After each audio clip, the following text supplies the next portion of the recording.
I want to dedicate this moment to my wife, to my mom, to my son, to my daughters. Before I say anything else, I just want you all to know that I love my dad. I love my father with all my heart, and I've learned to forgive him, But I love my mom more.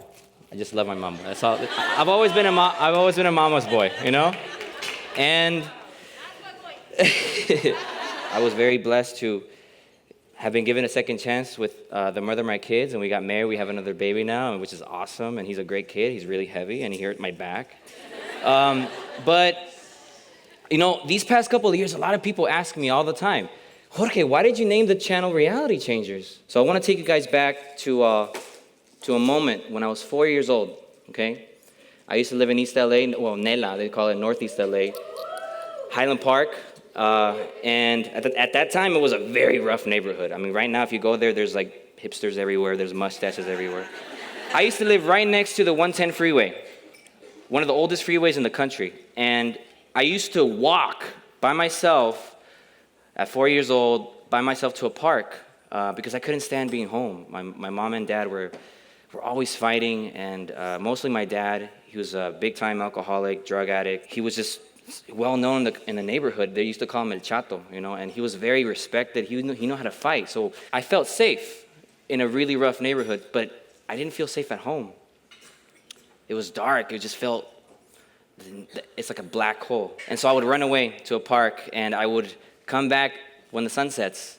Before I come back home, I would always stop by this bush. You could hear the freeway, you could hear the traffic, and there's people wanting to go home from both sides, but I just wanted to sit next to this bush full of ladybugs, and I would put my hands inside, and I would just allow my hands to just crawl with ladybugs. It felt so good to just play with bugs when I was a kid. It made me happy, and I thought about that black hole at home. I thought about how much light I felt with these animals. I went on with my day. I went back home, and I could hear my mom and dad fighting. I could hear them. I wasn't allowed to question anything. So I walked in, but this was different. I hear thumping, I hear screaming. I walk in, and my dad tells me to go inside the house. And he told me, "Vete, lárgate a la cama." It was a studio, so everything was in the center. So I sat there, and then I'm in the bed, and I'm looking towards the entrance of the door, and on the left side in the corner is my mom, and she's bleeding. She's bleeding profusely. She's just full of blood, and my dad has a gun to her head.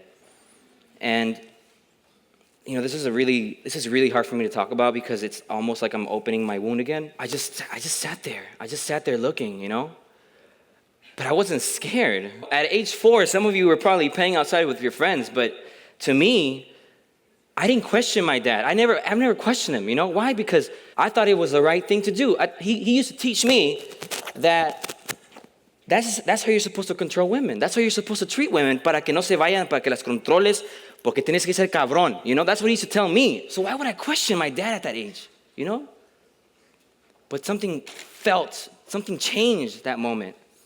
All that blood coming out of my mom's face, that gun in my mom's face, and my dad was literally about to shoot her. He was about to kill her. My mom kept telling me, mijo, volteate, don't look away, mira, voltea.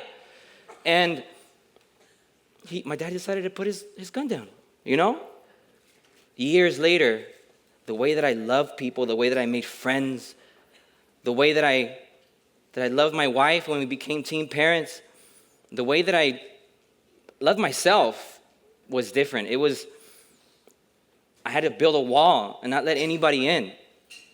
I was that awkward kid in school, I was really soft and quiet, but if someone messed with me, I'll punch you, I was explosive. It was that moment that changed my reality. That's what Realitychangers means to me. I just wanted my dad to love me the way that those ladybugs did. I just wanted him to embrace me, to show me love and nurture. He never did that. His language of love was so twisted that it twisted me. It twisted me inside. So I have my kids now. I have my daughter Alexa, I have my daughter Eliana, my son, and I think about how important it is for me to be careful with what I do and what I don't do. Because one day, they're going to become me. They're going to twist their hearts like I did if I don't put a stop to it, if I don't change their reality, if I don't change my reality. I leave you with this. After I shared this story with my mom, I found out that I wasn't 4 years old. I was actually 2 years old. And I didn't know that because I didn't think someone at the age of 2 would ever remember that. But I did. I did. And because of that moment, I now know that I have to think ahead about what I say, what I do, what I don't do. I need to learn to be an ally to my kids. I need to be an ally to my wife because I have to think 7 generations ahead. I have to think about the generations that are coming. I'm proud that I'm here standing. I'm proud that I'm alive. I'm proud that I'm doing my best. But just know that we have a sacred purpose in this room. We all have a sacred purpose, and that is to change our own reality. Thank you.